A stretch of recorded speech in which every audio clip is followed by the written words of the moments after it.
Olá, meu nome é Pedro Falcone, eu sou estudante de engenharia na FGA e hoje vamos falar sobre o experimento 3 teórico simulado da prática de eletromagnetismo. Esse experimento trata sobre a ação dos campos magnéticos e dos ímãs. Vamos começar. Algumas perguntas na parte A do nosso experimento vão ser abordadas agora. Essas são as perguntas necessárias que o professor fez. Primeiramente, vamos definir o que é permeabilidade magnética. A permeabilidade magnética, representada por μ, é uma constante de proporcionalidade que todos os materiais possuem e ela é calculada entre a razão da densidade do fluxo magnético B e o campo magnético exterior H, ou seja, μ igual a B sobre H. Nos materiais paramagnéticos, a permeabilidade é maior do que 1, nos diamagnéticos é menor do que 1 e nos ferromagnéticos é bem superior a 1. E como parâmetro para as permeabilidades relativas, nós temos o vácuo, que tem o valor de 1. E aí, para cada permeabilidade relativa, seria a permeabilidade do material dividida pela permeabilidade do vácuo, que seria o μ0. Agora vamos falar sobre os tipos de materiais e quais são eles. Os diamagnéticos são os materiais que são repelidos na presença de campos magnéticos. E quando o campo é removido, esse comportamento acaba. Sendo assim, esses materiais não são atraídos por ímãs, e alguns exemplos são o mercúrio, o ouro, a prata, o chumbo e o bismuto.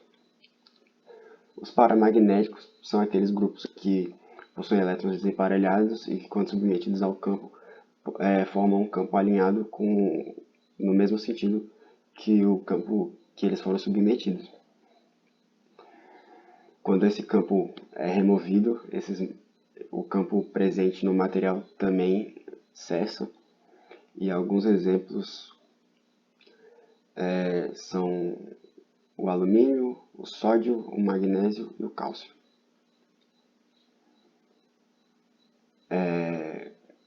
Esses objetos são explicitamente fracamente atraídos.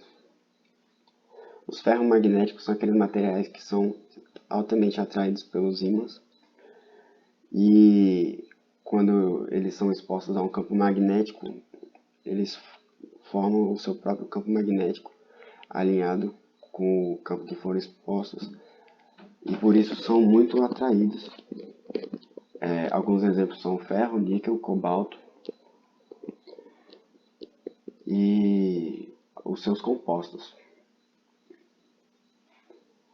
Agora vamos falar sobre o efeito Meissner, que é a expulsão de um campo magnético de um supercondutor. Esse efeito ocorre quando um supercondutor resfriado a baixas temperaturas é exposto a um campo magnético, fazendo com que esse supercondutor expulse todo esse campo, tornando-se um diamagnético perfeito e podendo ser usado como um ímã de levitação indeterminadamente. O que são os supercondutores? Agora que a gente falou do efeito Meissner, são aqueles materiais que, quando resfriados a temperaturas baixas, podem transmitir eletricidade sem nenhuma resistência. Essa temperatura baixa é a temperatura de transição, também conhecida como temperatura crítica. Alguns materiais recentemente foram descobertos como supercondutores a temperaturas altas, ou seja, próximo de 0 graus Celsius ou 273 Kelvin. Alguns exemplos deles são o grafite pirolítico, que funciona até 27 graus Celsius, o sulfeto de hidrogênio metano, que funciona a 14,5 graus Celsius, numa pressão de 267 gigapascais. O decadento de lantânio que possui, que se torna supercondutor a menos 20 graus Celsius quando submetido a pressões de 160 gigapascais. O superhidreto de ítrio, que normalmente funciona a menos 11 graus e 11,15 graus Celsius e a pressões de 182 gigapascais. Uma variante também do superhidreto de ítrio é o IH10, que está sendo estudada e, teoricamente, foi calculado que a sua TC pode ser de 53 graus Celsius a pressões similares. Aqui ao lado temos algumas tabelas que mostram as temperaturas críticas dos metais comuns. Podemos ver que são temperaturas super baixas, próximas de 0 Kelvin, podemos dizer assim. Os ímãs permanentes, agora, são compostos de materiais ferromagnéticos que têm propriedades magnéticas mesmo após a interrupção do processo de imantação, que é quando o material é exposto ao campo magnético, né? Esse tipo de ímã pode perder o magnetismo de forma temporária devido a descargas elétricas ou altas temperaturas. Caso eles sejam fabricados, a perda da imantação pode acontecer de forma permanente, como em alguns ímãs de neodímio que perdem a imantação em temperaturas acima de 80 graus, se eu não me engano. Eles podem ocorrer de forma natural ou ser fabricados, como eu já falei. No caso dos ímãs naturais, seus campos magnéticos são aliados aos campos magnéticos da Terra, onde seu polo norte é atraído pelo norte magnético da Terra e o seu sul pelo sul magnético da Terra. É assim que funcionam as bússolas, no caso, mesmo que elas não sejam ímãs naturais. Essa que foi a bibliografia que eu utilizei. E é isso. Muito obrigado. Nessa segunda parte do experimento, vamos realizar as simulações. Na parte B, os ímãs que serão simulados serão esses aqui. Esses 4 ímãs, onde cada parte está orientada de uma forma diferente. E o campo resultante é mostrado no interior dos redondos. E no caso, na parte superior e inferior desse ímã comprido. Na parte B, nós vamos começar as simulações, começando pelas geometrias, onde nós plotamos um disco, adicionamos uma pequena caixa que vai ser subtraída desse disco, e depois vamos criar várias cópias com a função de rotacionar do próprio Maxwell. Utilizei 12 caixinhas dispostas em 30 graus entre umas das outras.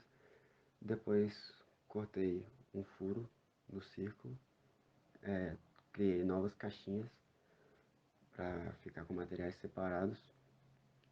E foi isso. Após a troca de cor dos materiais, a definição de todas as propriedades para suas análises, passamos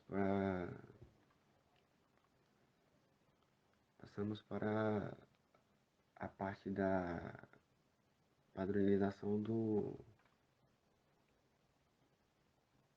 campo magnético, onde nós vamos colocar um novo sistema de coordenada para cada uma das caixinhas e arrumar o resto das configurações para análise.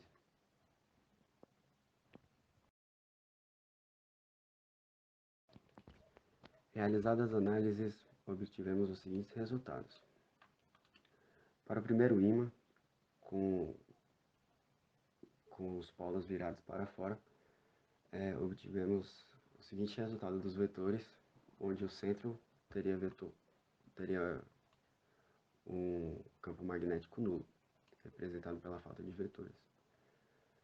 Para o segundo ímã, teremos uma pequena confusão, mas a resultante, como podemos ver, os vetores acabam se cancelando e a resultante acaba em uma única direção, que nesse caso seria a direção x negativa. E para o terceiro ímã, podemos ver que alguns vetores ficam para dentro, outros para fora, formando um padrão de estrela ou floco de neve. Não são muito bem representados pelos vetores no Maxwell, mas eles possuem a mesma forma da imagem da ilustração do modelo. Na simulação do terceiro ímã, seguimos os mesmos passos das atividades anteriores. Criamos uma geometria simples, nesse caso seria um pequeno bloco de 20 por 20 por 20, e utilizamos o espelhamento em linha e criamos 5 cópias para ficar com 5 corpos diferentes. Após adicionarmos os materiais e todas as propriedades, realizaremos a análise dos campos magnéticos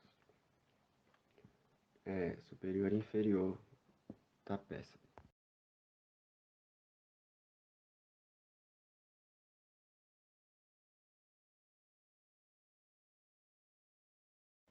Como podemos ver nos resultados obtidos, foi como esperado no exercício proposto. O campo inferior é aumentado e o campo superior vai se anulando conforme subimos por dentro da peça. Na parte C, agora vamos calcular os campos magnéticos e as reações de uma bobina de cobre de um eletroímã,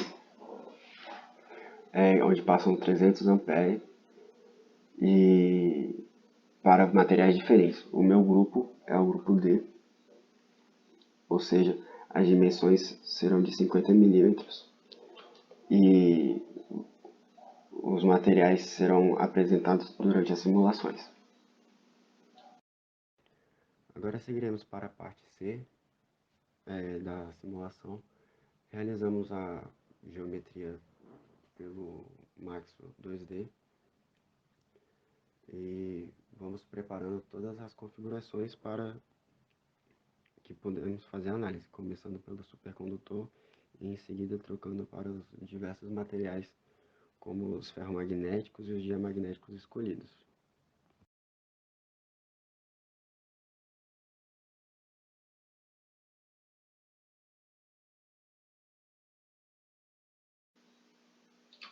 Os resultados obtidos na análise da simulação foram bastante interessantes, pois como podemos ver, o supercondutor ele impede quase que totalmente a propagação do campo magnético, como podemos ver aqui. Essa abertura permitiu uma pequena passagem, quase basicamente irrisória, que por isso foi considerado nulo nessa imagem. Para os materiais diamagnéticos foram escolhidos o chumbo e a prata. Podemos ver que os resultados foram bastante diferentes, que os materiais quase não impedem a propagação do campo, como podemos ver aqui. O módulo do vetor ainda é relativamente grande quando comparado ao supercondutor, que era praticamente nulo. Vemos aqui também que que o campo, não apenas o módulo, mas as direções também interferem no outro lado da parede. Nos resultados dos paramagnéticos, foram alguns resultados um pouco melhor em relação aos diamagnéticos. Como vemos,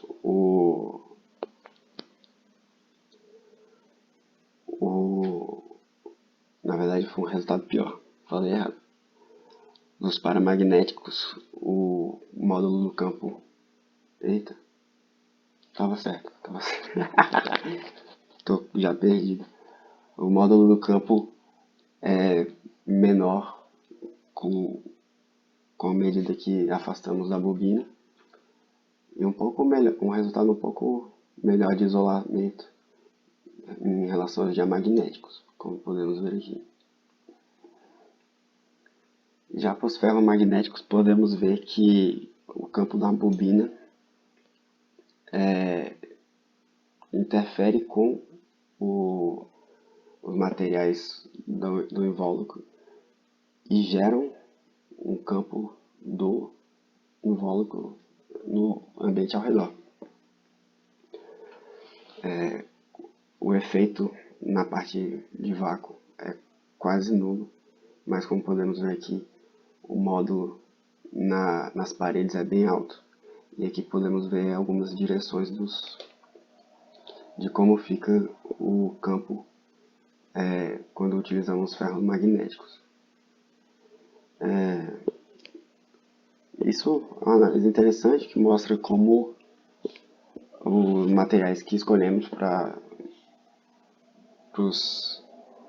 as empreitadas, para os circuitos, etc., influenciam no desempenho das funções e como isso é importante de ser levado em conta.